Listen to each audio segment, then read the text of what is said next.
wa ala ali Muhammad kama shalaita ala Ibrahim wa ala ali Ibrahim fil alamin innaka Hamidum Majid. Qala azza min qail ya ayyuhalladzina amanu taqullaha haqqa tuqatih wa la tamutunna illa wa antum muslimun. Wa qala aidan ya ayyuhalladzina amanu taqullaha wa qulu qawlan sadida yuslih lakum a'malakum wa yaghfir lakum dhunubakum wa may yuti'illaha wa rasulahu faqad faza fawzan 'azima. Fa inna asdaqal hadisi kitabullah wa khairul huda huda Muhammadin sallallahu alaihi wasallam wa syarrul umuri muhtasatuha fa inna kulla muhtasatin bid'ah wa inna kulla bid'atin dolalah wa inna kulla dolalatin finnar. Au kama qala rabbi shrah li sadri wa yassir li amri waghlul 'uqdatam min lisani yafqahu qawli. Ikhwani fiddin, azani Allah wa iyyakum.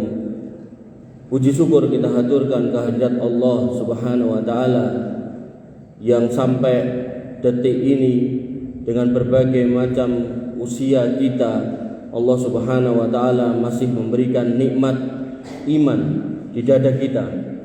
Dan di antara sekian banyak nikmat yang tidak sanggup kita hitung, maka nikmat yang sering sekali luput dari kita semua adalah nikmat masih menjadi seorang yang beriman. Allah Subhanahu wa taala tegaskan betapa nikmat iman itu sebuah kenikmatan yang sangat besar dalam firman-Nya, "Innad dina indallahil Islam." Sesungguhnya agama yang diterima di sisi Allah hanyalah Islam. Dan kemudian Allah tegaskan lagi, "Wa may yabtaghi ghairal islami dina fala yuqbala minhu wa huwa fil akhirati minal khasirin." Siapa yang kemudian mencoba mencari jalan selain agama Islam, maka tidak akan diterima amalnya dan di akhirat menjadi orang yang merugi. Dan ketika memang benar-benar memilih jalan yang lain, maka Allah tegaskan, "Wa qadimna ila ma amilu min amalin faja'alnahu haba'an mansura." Semua amal orang yang tidak dilandasi dengan keimanan, keislaman, maka amalnya hanya akan dinampakkan di hadapannya, tapi kemudian dimusnahkan seketika sebagaimana debu yang berterbangan, dan itu akan menjadi sebuah penyesalan.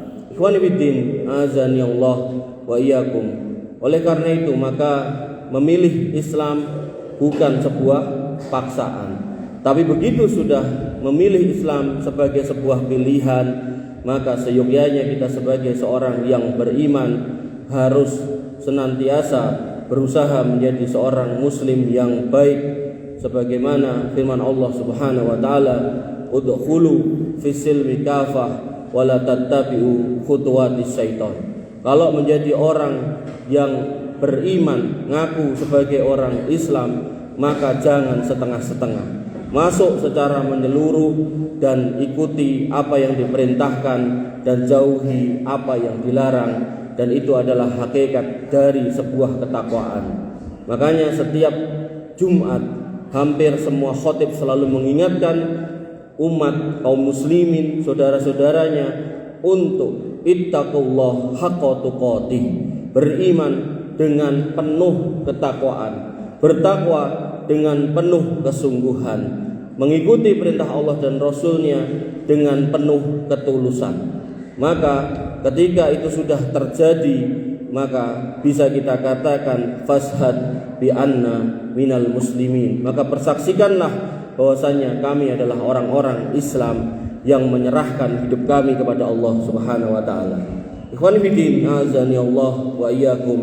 Pada kesempatan siang hari ini saya ingin menyampaikan terkait dengan bulan Muharram, karena masih kita dapati sebagian kaum muslimin yang salah kaprah dalam memahami bulan Muharram.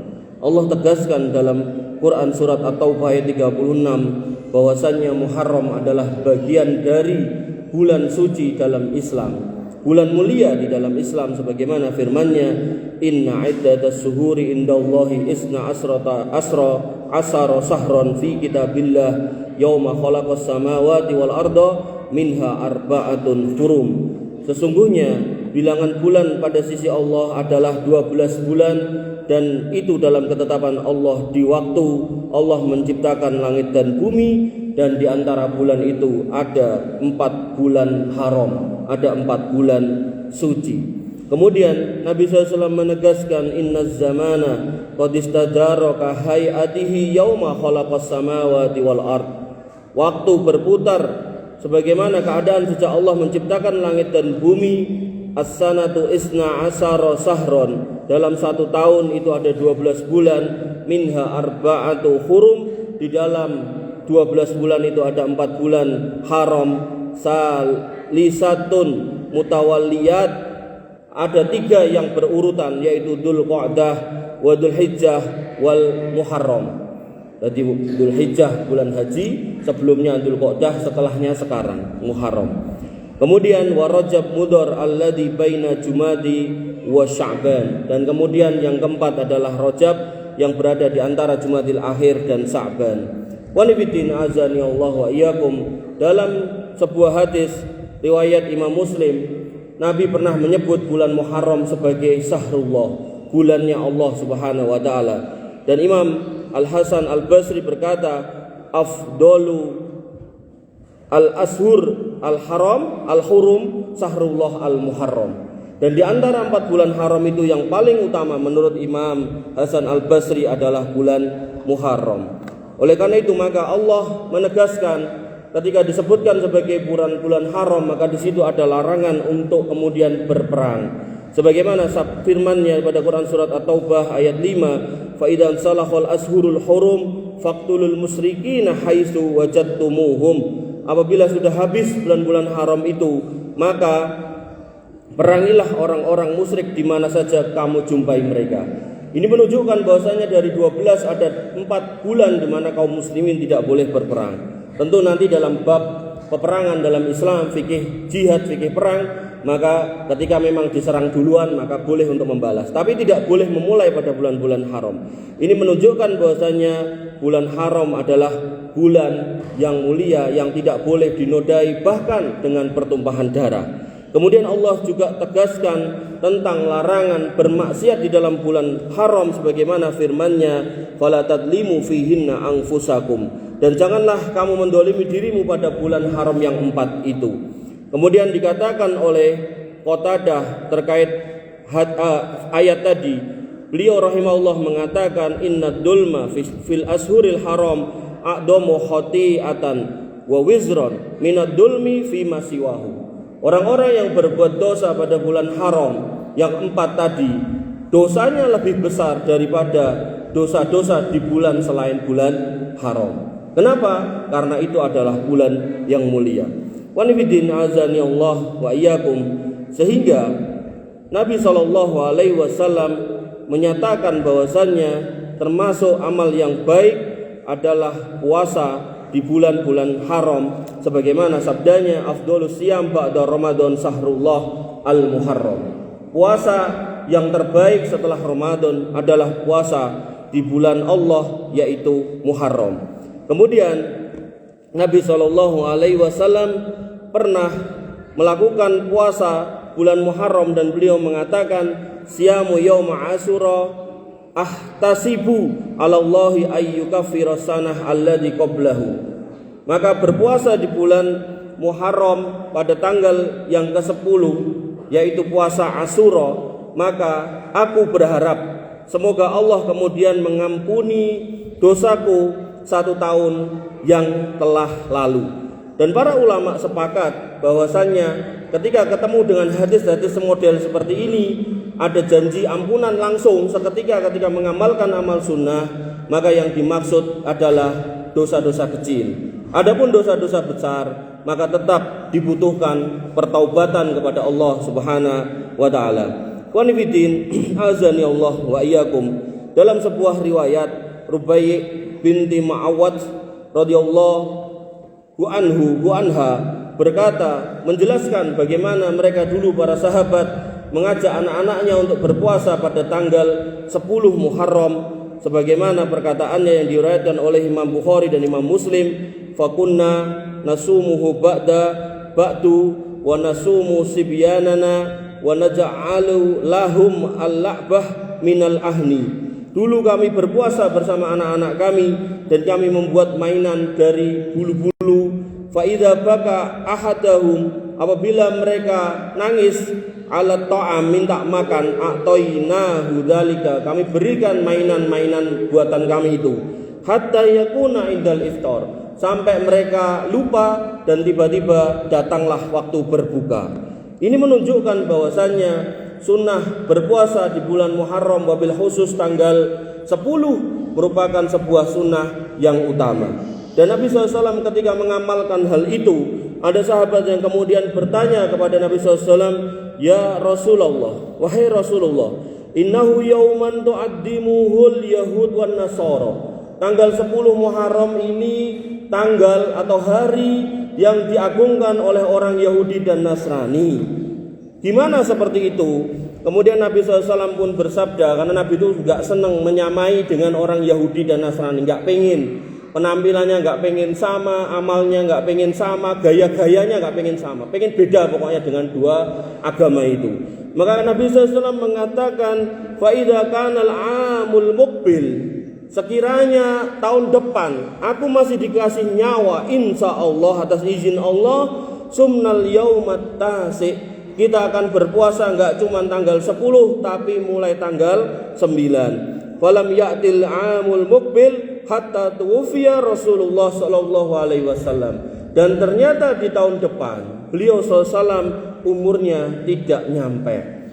Dan para sahabat, para ulama bersepakat bahwasanya hadis ini merupakan hadis takririyah, di mana Nabi menetapkan suatu hukum walaupun beliau belum mengamalkannya. Maka disunnahkan ketika panjenengan mau puasa Asyura, maka disunnahkan puasa sejak tanggal 9-nya agar berbeda dengan orang-orang Yahudi dan atau Nasrani.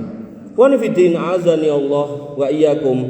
Oleh karena itu maka seorang muslim yang beriman, sebagaimana pembukaan saya di depan tadi, orang yang selalu berusaha menambah ilmu agamanya, orang yang selalu berusaha mencari pemahaman atas agamanya, sampai kemudian dia menjumpai Tuhannya dengan ilmu yang sudah didapatkannya, hatta ya'tiyakal yakin. Dan ilmu itu yang dia dapatkan, dia amalkan walaupun cuma sedikit, walaupun gak banyak, walaupun gak jadi ustadz atau ulama, dia amalkan ittaqullah mastata'tum. Dia amalkan semampu dia sanggup, sebisa dia kerjakan. Ketika terkait harta, kalau memang dia punya maka dia kerjakan, ketika tidak maka dia berdoa semoga Allah mampukan dan seterusnya. Maka terkait dengan puasa, tentu di antara kita ini bukan perkara yang rumit, bukan perkara yang sulit. Maka termasuk sunnah yang bisa kita kerjakan di bulan Muharram adalah selain mengagungkan bulan Muharram dengan banyak beribadah, berzikir, menyebut nama Allah, bermajlis ilmu, maka di dalamnya ada sunnah yang besar, yaitu puasa di tanggal 9 dan tanggal 10.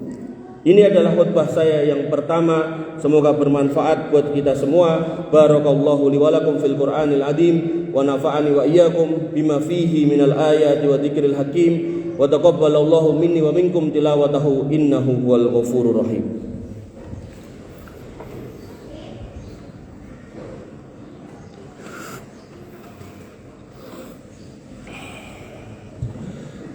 Alhamdulillah wa syukrulillah wala haula wala quwata illa billah. Assalatu wassalamu ala Rasulillah wa ala alihi wa sahbihi wa mawalah. Asyhadu an la ilaha illallah wa asyhadu anna Muhammadar Rasulullah. Allahumma shalli ala Muhammad wa ala ali Muhammad kama shallaita ala Ibrahim wa ala ali Ibrahim fil alamin innaka Hamidum Majid. Amma ba'du, qala azza min qail ya ayyuhalladzina amanu taqullaha haqqa tuqatih wa la tamutunna illa wa antum muslimun. Wadibidin azani Allah wa iyyakum. Pada khutbah yang pertama tadi sudah sangat jelas dan sangat gamblang kita sampaikan bahwasannya Allah memiliki 4 bulan yang mulia, dan satu di antaranya adalah bulan ini, yaitu bulan Muharram. Di dalam bulan Muharram kita dilarang untuk berbuat kemaksiatan dan kita diperintahkan untuk berbuat ketaatan, beramal-amal yang sholih, karena dosa di bulan-bulan ini nilainya besar di mata Allah. lebih besar daripada bulan-bulan selainnya. Demikian juga kebaikan, nilai pahalanya lebih besar juga di bulan ini daripada bulan-bulan yang lainnya. Oleh karena itu seorang muslim yang kemudian paham benar bahwasanya usianya tidak akan lama, pasti akan kembali kepada Tuhannya, maka dia akan mempersembahkan jiwa, raga dan hartanya untuk kemudian menjadi hamba Allah yang bertakwa. Ittaqullah haqqa tuqatih wala tamutunna illa wa antum muslimun, dan jangan pernah mati kecuali menjadi orang yang beriman. Ikhwani fiddin azani Allah wa iyyakum, bulan Muharram oleh kita sebagai orang Jawa disebut sebagai bulan Suro. Maka sangat disayangkan sebagian kaum muslimin justru meyakini bulan Suro ini adalah bulan yang penuh kemistisan, bulan yang penuh khurafat. Padahal bulan Muharram ini adalah bulan yang mulia yang Allah berikan kepada kita dengan tujuan agar kemudian Allah hadirkan amal kebajikan di antara kita. Bukan justru bulan yang harus kita takuti, bahkan kita jauhi. Dahulu ketika Nabi SAW belum diutus, orang-orang Arab jahiliyah juga menakuti bulan Syawal, bukan Muharram tapi Syawal, sehingga mereka tidak berani menikahkan anaknya, karena kalau menikah di bulan Syawal nanti khawatir bercerai, nanti khawatir rumah tangganya bubrah, nanti khawatir anaknya nggak jadi orang gitu kan. Maka begitu Nabi SAW datang membawa dakwah tauhid, menjelaskan bagaimana Islam yang benar, bagaimana akidah yang lurus, maka Nabi SAW menghapus keyakinan itu dan beliau membuktikan kepada manusia pada waktu itu bahwasannya menikah di bulan Syawal tidak ada masalah, sehingga beliau menikahi sebagian istrinya di bulan Syawal.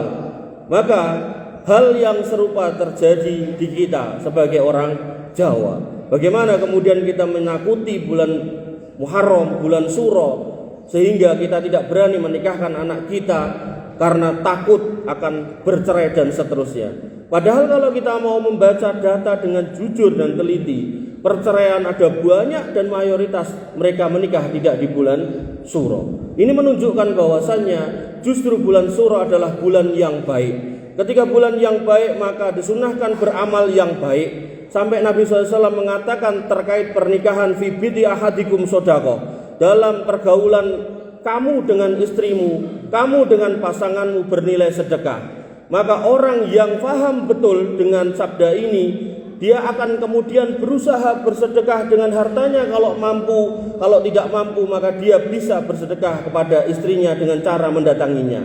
Dan mendatangi istri atau seorang wanita tentu yang halal ketika sudah dinikahi. Maka ketika kita kemudian benar-benar beriman kepada Allah dan Rasulnya, bersahadat, bersaksi bahwasanya asyhadu anna Muhammadur Rasulullah, bahwasanya Muhammad itu Rasul kita dan contoh suri teladan kita ikuti semua jejaknya, maka mari kita buktikan. Panjenengan kalau punya putra, nikahkan di bulan Suro. Maka ini akan kemudian menjadi modal besar di hadapan Allah Subhanahu wa taala bahwasanya kita merupakan orang-orang yang bertauhid dengan lurus, orang-orang yang berakidah dengan lurus, yang tidak terkontaminasi dengan keyakinan yang aneh-aneh.